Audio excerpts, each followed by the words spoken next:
বরিশালে গাঁজাসহ আটক হয়েছে এক আর্জেন্টাইন সমর্থক।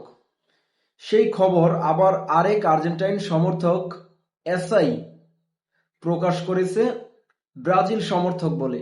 সংবাদ মাধ্যমে তিনি দিয়েছেন যে এটা ব্রাজিলের সমর্থক। সেই আর্জেন্টাইন সমর্থকের ছবিটা এআই দিয়ে এডিট করে তারপর মিডিয়া উইং এর মাধ্যমে পাঠানো হয়েছে সংবাদ মাধ্যমে।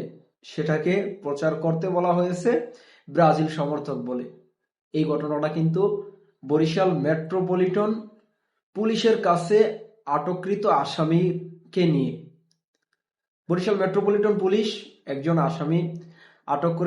অপরাধী আটক করেছে। সে ছিল একজন আর্জেন্টাইন সমর্থক। তার কাছে গাঁজা পাওয়া গিয়েছে, তার ছবিও তোলা হয়েছে। কিন্তু বরিশালের মেট্রোপলিটন পুলিশে কর্মরত এক এসআই, তিনি নাকি বর্তমানে অসুস্থ অনেকদিন যাবত। এবার এই অসুস্থতার কারণে তাকে এসআই পদ থেকে পরবর্তী তাকে বরিশাল মেট্রোপলিটন পুলিশের মিডিয়া উইংয়ে তাকে দায়িত্ব দেওয়া হয় এবং কি সেই সেক্টরটাই তিনি সামলাচ্ছেন। অর্থাৎ যত অপরাধ বলেন বা যত খবর বলেন, তিনি তার মাধ্যমে সংবাদ মাধ্যমে তিনি পাঠাচ্ছেন। কিন্তু তার কাছে যখন গেছে যে আর্জেন্টাইন সমর্থক গাঁজাসহ আটক, তো তখন তিনি হয়তোবা দেখে এটা কষ্ট পেয়েছে।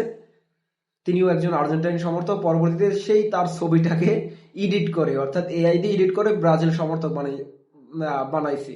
যেমন তিনি আর্জেন্টিনার জার্সি পরিহিত ছিল, পরবর্তীতে তাকে ব্রাজিলের জার্সি পরানো হয়েছে। তারপর তার ছবিটা সংবাদ মাধ্যমে পাঠানো হয়েছে যে এটা প্রচার করার জন্য যে ব্রাজিল সমর্থক গাঁজাসহ আটক হয়েছে।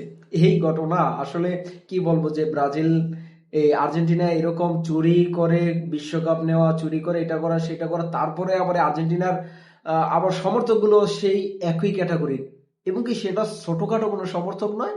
একজন এসআই, পুলিশের একজন এসআই, মানে দায়িত্বশীল একজন লোক, সে আর্জেন্টিনার সমর্থক হওয়ার কারণে সে এইরকম একটা কাজ করলো। ইতিহাসে নজিরবিহীন।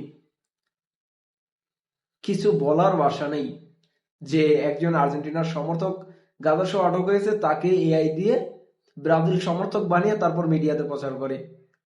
এ হলো আর্জেন্টিনার সমর্থকদের